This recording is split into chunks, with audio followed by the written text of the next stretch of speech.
Femmes d'ombre, femmes de lumière. Bonjour à vous qui nous écoutez, Florian Dai vous amène aujourd'hui à la rencontre de Apolline Dambrine.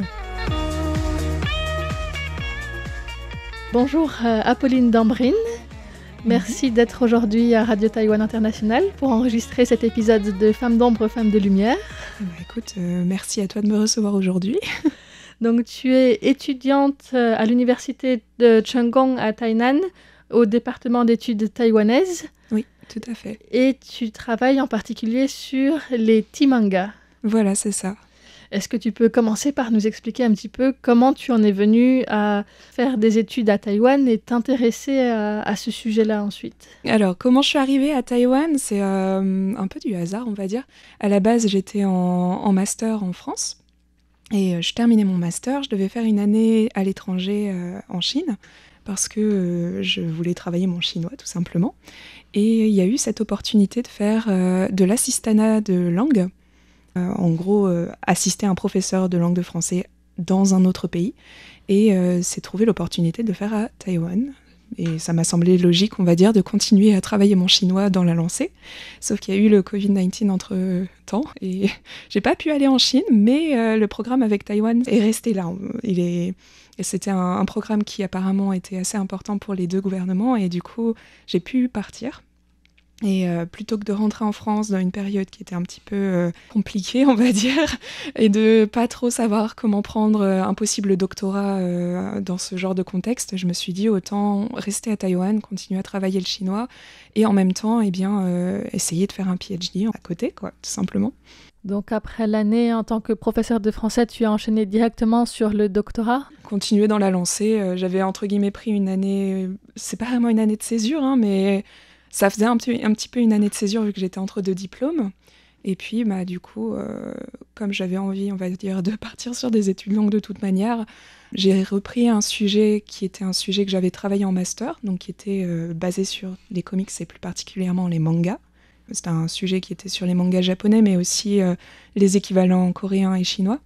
Et puis du coup, je me suis dit, je suis à Taïwan, ce serait intéressant de voir s'il y a des mangas taïwanais, creusons un peu le sujet. Donc à ce moment-là, tu savais même pas s'il y avait des mangas taïwanais ? Je me doutais qu'il devait y en avoir par rapport aux cours que j'ai suivis, à l'histoire et puis aux discussions que j'avais avec les gens ici. Après, c'est vrai que je me posais la question de si on en avait en France, parce que c'est vrai qu'on a vu les mangas de différents pays arriver sur notre marché à nous, et j'avais pas eu l'impression d'en avoir vu jusqu'à présent. Alors qu'en réalité, il y en a, mais ils sont un peu cachés. D'accord. Et donc là, maintenant, ton sujet, c'est justement sur les mangas taïwanais, en France en particulier, c'est ça ? Pour l'instant, oui. Après, je sais pas trop si je le réarrangerai encore. Faut que je rediscute avec ma professeure. Donc tu en es encore au tout début de ton doctorat ? Non. Alors, c'est un peu compliqué parce que la manière de faire les PhD à Taïwan, elle est différente de ce qu'on nous apprend en France. En France, on s'inscrit, on part sur la recherche et puis il l'écrit directement presque, de ce que j'en comprends. Ici, en fait, il y a des side quests. On vous demande d'avoir un certain nombre de crédits, donc il faut reprendre des cours, de passer des diplômes de langue. Il y a des tests de qualification que je ne sais pas si on doit passer en France. Ça, pour le coup, ce serait intéressant de savoir avec l'expérience de quelqu'un qui passe un doctorat de l'autre côté, du coup. Mais voilà, quoi. En gros, non, je suis sur ma 4e année, là. D'accord. Et j'ai eu, du coup, l'occasion de finir mes examens cette année. Donc, normalement, c'est bon, là, je suis partie pour pouvoir commencer l'écrit de la thèse. D'accord, donc il y a d'abord 4 années de préparation, presque. Ouais, on peut les faire plus rapidement si vraiment on est très, très efficace, j'imagine. Ah oui, j'ai pas parlé des conférences. Il faut parler des conférences aussi. Mais non, là, pour l'instant, j'ai fait plus ou moins tout ce qui était side quest, en fait. Je me suis concentrée sur l'obtention des crédits, les publications, les participations aux conférences, le passage des examens et puis, du coup, ces fameux diplômes de langue. Et donc, avec des publications, c'est déjà des articles en lien avec ton sujet, j'imagine. Ouais, ce sont des articles universitaires. Alors, ça peut prendre, on va dire, sur le sujet même, ou ça peut être des petits sujets annexes. Après, idéalement, l'idée, c'est aussi de se diversifier, on va dire. Si on fait de la recherche, c'est intéressant de toucher un peu à tout. Mais il faut quand même que, oui, ce soit quand même... Enfin, je veux dire, si demain, je me lance sur un sujet de biologie, on va se poser des questions. Et donc là, au fil de ces 4 années, qu'est-ce que tu as découvert déjà ou qu'est-ce que tu cherches à viser un peu plus précisément ? Ouais, alors bon, déjà, on pourrait s'attendre en fait à ce que ce soit un médium qui ait une histoire assez longue, parce que le Japon a occupé Taïwan et qu'en général, c'est un peu comme ça que le média arrive dans un pays. Ici, on va dire que c'est pas vraiment le cas, parce qu'il y a eu une grosse césure en fait, à cause du gouvernement KMT pendant la période post-guerre. Et du coup, en fait, on va dire, outre la censure et les règles qui étaient un petit peu complexes pour les auteurs, il y a aussi un désintérêt de la population. Pas toute la population, mais il y a une grosse partie de la population à cette période qui voit les mangas comme quelque chose de négatif. Et donc, en fait, il faut réussir à trouver, du coup, un lectorat. C'est un lectorat qui va être plutôt intéressé par des choses qui sont underground, du coup. C'est quelque chose qu'on retrouve d'ailleurs chez les Américains. Pas à la même période, mais presque. Et en fait, du coup, il faut réussir donc à vendre et aussi à produire. Et produire, du coup, c'est compliqué quand le gouvernement ne soutient pas, et voire même quand il a tendance à un peu tirer sur tout ce qui pourrait rappeler le Japon, quoi.